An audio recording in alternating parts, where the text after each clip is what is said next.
জাতীয় থেকে আন্তর্জাতিক প্রান্তিক জনপদ থেকে নগর চারপাশে ঠিক কি ঘটছে এই মুহূর্তে তা নিয়ে আয়োজন এখন চারদিক। পুরো আয়োজন নিয়ে আপনাদের সঙ্গে আছি আমি সোনালী সাহা।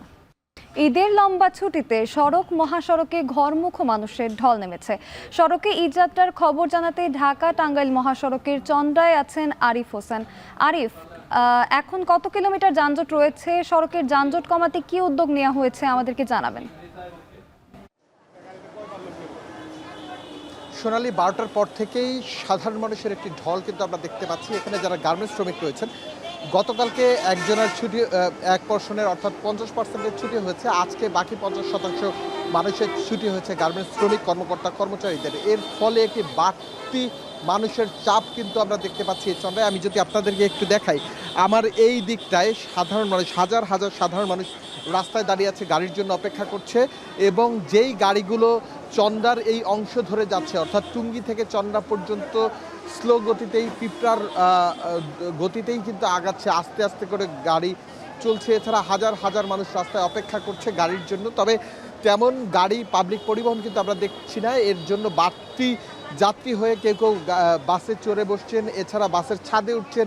এছাড়া যেই সব গরুর গাড়ি ঢাকা শহরে গরু নিয়ে এসছে, সেই গাড়িতে করেই কিন্তু পৌঁছাচ্ছে, গন্তব্যের উদ্দেশ্যে রওনা দিয়েছেন। অনেকে অপেক্ষা করছেন 1.5 ঘন্টা, 2 ঘন্টা, 3 ঘন্টা, কিন্তু কোনোভাবেই তারা গাড়ি পাচ্ছেন না গন্তব্যের। আর যারা গাড়ি পাচ্ছেন তারাও অতিরিক্ত ভাড়া গুনছেন, অর্থাৎ যেখানে গাইবান্ধার ভাড়া একসময় 450, 500, 600 টাকা ছিল, সেই ভাড়া এখন 1200 থেকে 1300, 1400 টাকা পর্যন্ত হয়ে গিয়েছে।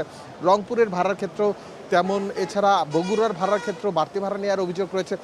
প্রত্যেকটি সেক্টরই আমরা দেখতে পাচ্ছি একটি অতিরিক্ত ভাড়া নেওয়ার প্রবণতা। এবং যেহেতু গার্মেন্টস শ্রমিকদের আজকের ছুটি হয়েছে একটি বড় অংশের, সেহেতু এই অংশটি রাস্তায় এখন পর্যন্ত অবস্থান করছেন। তবে যেই পরিমাণ যাত্রী রয়েছে সেই পরিমাণ গাড়ির উপস্থিতি কিন্তু রাস্তায় নেই। এছাড়া চন্দ্রা হয়ে টঙ্গীর পর থেকেই কিন্তু যানজটে পড়তে হচ্ছে সাধারণ মানুষদের ঘরফেরা। কারণ আপনি নিশ্চয়ই জানেন যে 10 দিনের ছুটি আজকে থেকে শুরু হচ্ছে এবং পরিপূর্ণ সমস্ত রাস্তাটি এখন যানজটে আবদ্ধ এবং অতিরিক্ত মানুষ রাস্তায় অবস্থান করছেন। তারা আসলে গন্তব্যে কীভাবে যাবেন সে বিষয়টা অনেকটা অনিশ্চিত। এবং আইন শৃঙ্খলা রক্ষাকারী বাহিনী বলছে সতর্ক অবস্থানে তারা রয়েছেন, যে কোনো মূল্যের বিনিময়ে তারা যানজটটি সমাধান করার চেষ্টা করছেন। সোনালী। চন্দ্রা থেকে আমাদের সঙ্গে যুক্ত ছিলেন সহকর্মী আরিফ হোসেন। ঈদে লঞ্চঘাটে বাড়ছে ঘরে ফেরা মানুষের ভিড়। এ বিষয়ে জানাতে চাঁদপুর লঞ্চঘাট থেকে যুক্ত হচ্ছেন সহকর্মী তালহা জোবায়ের। তালহা, লঞ্চের ভাড়া বেশি নেওয়ার কোনো অভিযোগ পাওয়া গেছে কি? ঈদযাত্রায় যাত্রীরা সন্তুষ্ট কিনা আমাদেরকে জানাবেন।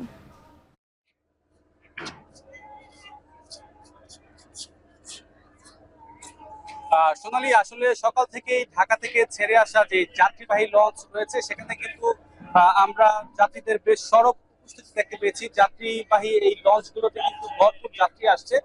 তবে আমরা যাত্রীদের সাথে কথা বলে যেটা জানতে পেরেছি, আসলে কোনো ভোগান্তির কিন্তু কোনো ঘটনা এখনো পর্যন্ত ঘটেনি। অর্থাৎ যাত্রী সংখ্যা বাড়লেও কিন্তু অতিরিক্ত যে যাত্রী কিংবা উপচে পড়া যে ভিড় তা কিন্তু লক্ষণীয় নয় বলে কিন্তু তারা জানিয়েছেন। এবং তারা বলছেন যে আসলে এই যে ঈদের ছুটিতে পরিবারের পরিজনদের সাথে তারা ঈদের ছুটি আনন্দ ভাগাভাগি করতে আসছেন, এতে করে কিন্তু তারা অনেকটাই উৎসাহ উদযাপন করার মাধ্যমে কিন্তু আসেন। আর ভাড়ার যে ব্যাপারটি সোনালী জানতে চেয়েছেন, এখন পর্যন্ত কিন্তু কোনো যাত্রীদের কাছে আমরা সেই ধরনের কোনো অভিযোগ কিন্তু পাইনি। অর্থাৎ সাধারণ সময়ের যে নির্ধারিত ভাড়া রয়েছে সেই নির্ধারিত ভাড়া দিয়ে কিন্তু তারা যাত্রীরা আসার সুযোগ পাচ্ছেন। সোনালী, আপনার মাধ্যমে একটু জানিয়ে রাখতে চাই, চাঁদপুরের এই নৌবন্দর দিয়ে কিন্তু দেশের ঢাকা, নারায়ণগঞ্জ সহ দেশের দক্ষিণাঞ্চলের বেশ কয়েকটি নৌ রুটে কিন্তু যাত্রীবাহী লঞ্চ চলাচল করে থাকে এবং প্রতিদিন অর্ধশতাধিক কিন্তু লঞ্চ চলাচল করে থাকে। অন্যান্য সময়ের তুলনায় যেহেতু আর 2 দিন পরে কিন্তু ঈদ উদযাপন করা হবে, সেই হিসেবে কিন্তু যাত্রীদের চাপ কিন্তু আজকে থেকে বেশ বৃদ্ধি পেয়েছে। এবং আমরা দেখতে পেয়েছিলাম যে যারা বিআইডব্লিউটিএ কর্তৃপক্ষ রয়েছেন তারা কিন্তু সরব রয়েছেন এবং যাত্রীদের নিরাপত্তার জন্য কিন্তু কোস্টগার্ড, নৌ পুলিশ এবং বিআইডব্লিউটি এর সমন্বয়ে কিন্তু এখানে কিন্তু যাত্রী নিরাপত্তার জন্য কিন্তু বিশেষ কন্ট্রোল রুম বসানো হয়েছে। তাছাড়া যাত্রীদের সন্দেহজনক কোনো বস্তু কিংবা কোনো ধরনের মালামাল যাতে পরিবহন করতে না পারে সেই জন্য কিন্তু এখানে যাত্রী নিরাপত্তার জন্য কিন্তু আরটিও কিন্তু স্থাপন করা হয়েছে। হয়েছে। আসলে সবকিছু মিলিয়ে আসলে যাত্রীরা যেটা বলছেন যে সার্বিকভাবে বিগত বছরগুলোর তুলনায় কিন্তু এই সময়টাতে ঈদের সময়ে যে যাত্রী যে দুর্ভোগের যে চিত্র তা কিন্তু এখন পর্যন্ত দেখা যায়নি। এবং যদিও এই লঞ্চ ঘাটে যাত্রী ছাউনি কিংবা কোনো টয়লেট না থাকার কারণে কিন্তু কিছুটা বিড়ম্বনায় পড়তে হচ্ছে যাত্রীদের। তো সবকিছু মিলিয়ে আসলে ঈদ যাত্রায় খুশি রয়েছেন যাত্রীরা।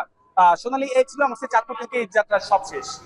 চাঁদপুর লঞ্চঘাট থেকে আমাদের সঙ্গে যুক্ত ছিলেন সহকর্মী তালহা জোবায়ের। এদিকে ঘরমুখ মানুষের চাপ বেড়েছে ট্রেনে, বিশেষ করে উত্তরাঞ্চল ও ময়মনসিংহ অঞ্চলে ট্রেনে ভিড় বেড়েছে। সকাল থেকেই কমলাপুর রেলওয়ে স্টেশনে ভিড় বাড়ে। ট্রেনে যারা অগ্রিম টিকিট কাটতে পারেননি তাদের জন্য স্ট্যান্ডিং টিকিটের ব্যবস্থা রাখা হয়েছে। চট্টগ্রামে ছেড়ে যাওয়া ট্রেনগুলোতে যাত্রী চাপ তেমন না থাকলেও উত্তরাঞ্চল ও ময়মনসিংহের ট্রেনগুলোর ছাদেও ঘরমুখ যাত্রীদের ভিড় ছিল। তবে চাপ থাকলেও বিভিন্ন গন্তব্যের ট্রেন নির্ধারিত সময়ে ছেড়ে যায়। বিগত বছরগুলোর তুলনায় এবার ঈদ যাত্রা বিঘ্ন হচ্ছে বলে জানিয়েছেন যাত্রীরা। যদিও টিকিট কাটতে যদিও ঝামেলা হচ্ছে, কিন্তু বাড়ি যেতে অবশ্য সবার সাথে ঈদ করতে ভালো লাগবে আর কি। ট্রেনের ভিতরে আপনার মনে করেন যে সিট আছে 50-60টা, আপনার হচ্ছে লোক উঠছে মনে করেন যে 200-300-400-র মতন। অন্যবারের তুলনায় এবারের আমার মেনটেনেন্সটা ভালোই লাগতেছে, মনে হচ্ছে খুব আরামদায়কভাবে আমরা যেতে পারবো। ব্রাহ্মণবাড়িয়ার নবীনগরে বাস চাপায় সিএনজি চালিত অটোরিকশার 3 আরোহী নিহত হয়েছে। ভোর 6:30টার দিকে ইব্রাহিমপুর ইউনিয়নের বাঁশবাজার এলাকায় নবীনগর কোম্পানিগঞ্জ সড়কে এ দুর্ঘটনা ঘটে। নিহতরা হলেন নবীনগরের লাফাং গ্রামের অটোরিকশা চালক সোহাগ মিয়া ও যাত্রী আবুল কাশেম। অপরজনের পরিচয় পাওয়া যায়নি। পুলিশ জানায় সকালে নবীনগর থেকে একটি যাত্রীবাহী সিএনজি চালিত অটোরিকশা কুমিল্লার কোম্পানিগঞ্জ যাচ্ছিল। এ সময় বাঁশবাজার এলাকায় বিপরীত দিক থেকে আসা একটি বাস অটোরিকশাটিকে চাপা দেয়। এতে ঘটনাস্থলে অটোরিকশার 3 আরোহী নিহত হন। খবর পেয়ে পুলিশ ঘটনাস্থলে গেলে নিহতদের মরদেহ উদ্ধার করে। এদিকে ঢাকা টাঙ্গাইল মহাসড়কে দিগন্ত পরিবহনের একটি বাস নিয়ন্ত্রণ হারিয়ে উল্টে পড়ে নিহত হয়েছেন বাসের সুপারভাইজার।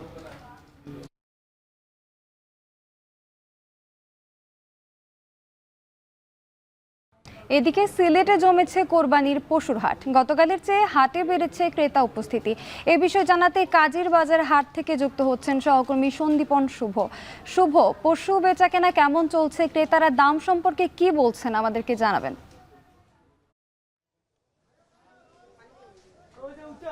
সোনালী, আমি রয়েছি সিলেটের ঐতিহ্যবাহী এবং একমাত্র স্থায়ী হাট কাজীর বাজারে। এবং কাজীর বাজারে এসে আমরা যেমনটি দেখেছিলাম, আপনি নিশ্চয়ই অবগত আছেন যে সিলেটে কিন্তু বন্যা পরিস্থিতি ছিল।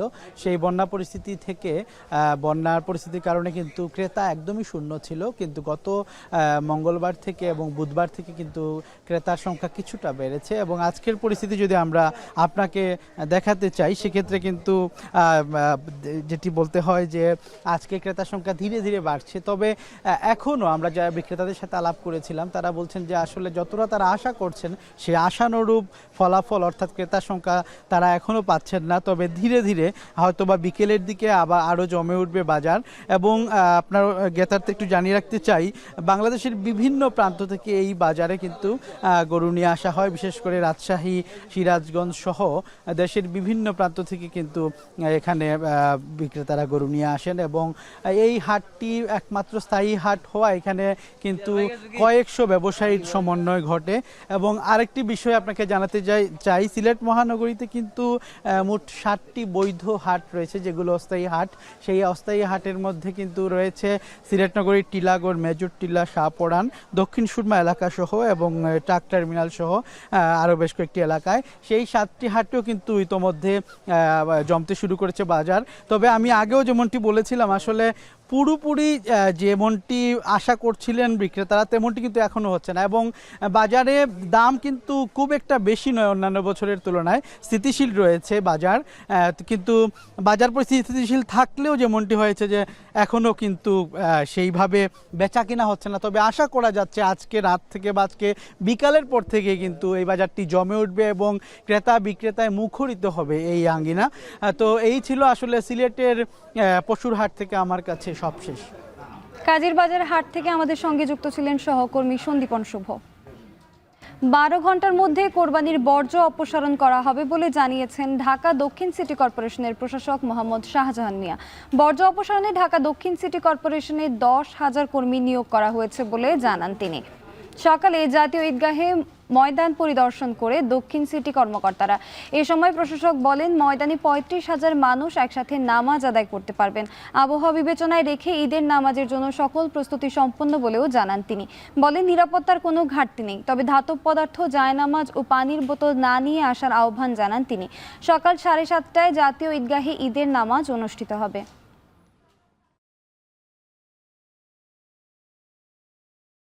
জাতীয় ঈদগাহে যে ঈদের জামাত অনুষ্ঠান তার সকল প্রস্তুতি আমরা সম্পন্ন করেছি। বর্ষাকাল চলছে, আবহাওয়া যে কোনো সময় খারাপ হতে পারে, সেই পরিস্থিতি মাথায় রেখেই আমরা প্রস্তুতি সম্পন্ন করেছি। নিরাপত্তার জন্য আমাদের পুলিশ, র্যাব এবং অন্যান্য যে আইনশৃঙ্খলা রক্ষাকারী বাহিনী তারা সদা তৎপর রয়েছে। আমরা কোরবানির দিন বিকাল থেকেই আমাদের বর্জ্য ব্যবস্থাপনা কার্যক্রম শুরু হবে। আমাদের কমিটমেন্ট যে 12 ঘন্টার ভিতরে আমরা এই ময়লা পরিষ্কার করব এবং আমাদের এই ময়লা পরিষ্কারের জন্য প্রায় 10,000-এর অধিক আমাদের কর্মী আমরা প্রস্তুত রেখেছি।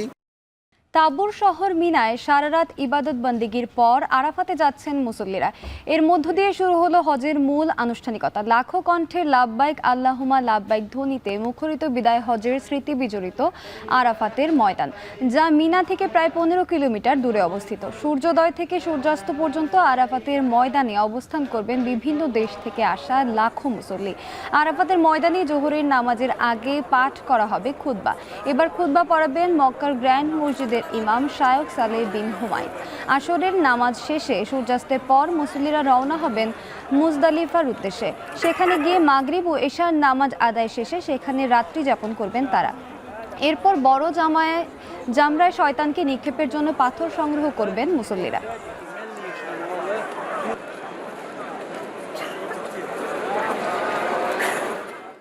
সুপ্রিম জুডিশিয়াল কাউন্সিলের হাতে বিচারপতি অপসারণের ক্ষমতা রেখেই সংবিধানের 96 অনুচ্ছেদ পুনরুজ্জীবিত করে পূর্ণাঙ্গ রায় প্রকাশ করেছেন আপিল বিভাগ। সকালে সুপ্রিম কোর্টের ওয়েবসাইটে এ রায় প্রকাশ করা হয়। এর আগে আওয়ামী লীগ সরকারের সময় সংবিধানের 16 সংশোধনীর মাধ্যমে বিচারপতি অপসারণের যে ক্ষমতা সংসদের হাতে দেয়া হয়েছিল, সেটি নিয়ে সংক্ষিপ্ত রায় প্রকাশ করেন আপিল বিভাগ। 2016 সালের মে মাসে সংবিধানের 16 সংশোধনী অবৈধ ও বাতিল ঘোষণা করে রায় দেন হাইকোর্ট। পরে ওই রায়ের বিরুদ্ধে আপিল করে সরকার, তবে আপিল বিভাগ সেই আপিল খারিজ করে হাইকোর্টের রায় বহাল রাখেন। পরে প্রকাশিত পূর্ণাঙ্গ রায়ে আপিল বিভাগ বলেন, অসদাচরণ বা অসামর্থ্যের জন্য সুপ্রিম জুডিশিয়াল কাউন্সিলের বিচারকদের অপসারণের বিধান সংবিধানে পুনর্বহাল করা হয়েছে। লন্ডনের উদ্দেশ্যে ঢাকা ছাড়লেন বিএনপির ভারপ্রাপ্ত চেয়ারম্যান তারেক রহমানের স্ত্রী ডক্টর জুবাইদা রহমান। ঢাকায় পরিবারের সঙ্গে 1 মাস ব্যস্ত সময় কাটিয়ে লন্ডনে স্বামী ও কন্যার সঙ্গে ঈদুল আজহা উদযাপন করবেন তিনি। বেলা 11টায় কাতার এয়ারওয়েজের একটি ফ্লাইটে হযরত শাহজালাল আন্তর্জাতিক বিমানবন্দর থেকে লন্ডনের উদ্দেশ্যে যাত্রা করেন তিনি। এর আগে সকালে পরিবারের সদস্যদের কাছে বিদায় নিয়ে গুলশানের নিজ বাসভবন থেকে বিমানবন্দরের উদ্দেশ্যে রওনা দেন জুবাইদা রহমান। দীর্ঘ 17 বছর পর গত 6 মে যুক্তরাজ্য থেকে দেশে ফেরেন তিনি।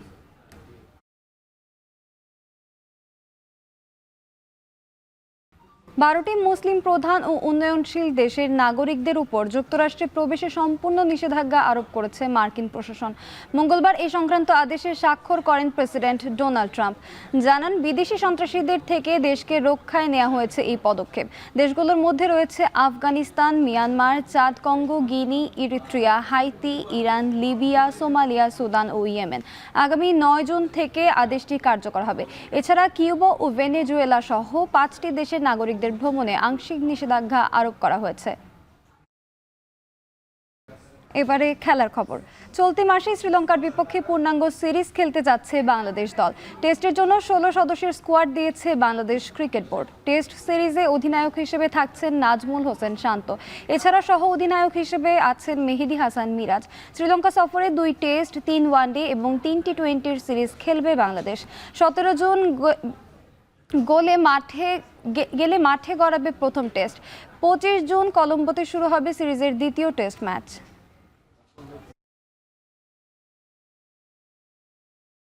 শেষ করছি এখন চারদিক। এখন টেলিভিশন ওয়েবসাইটে দেখতে ভিজিট করুন www.ekhon.tv। এছাড়া ফেসবুকে দেখতে ভিজিট করুন facebook.com/tv.ekhon আর ইউটিউবে দেখতে ভিজিট করুন youtube.com/c/ekhon tv।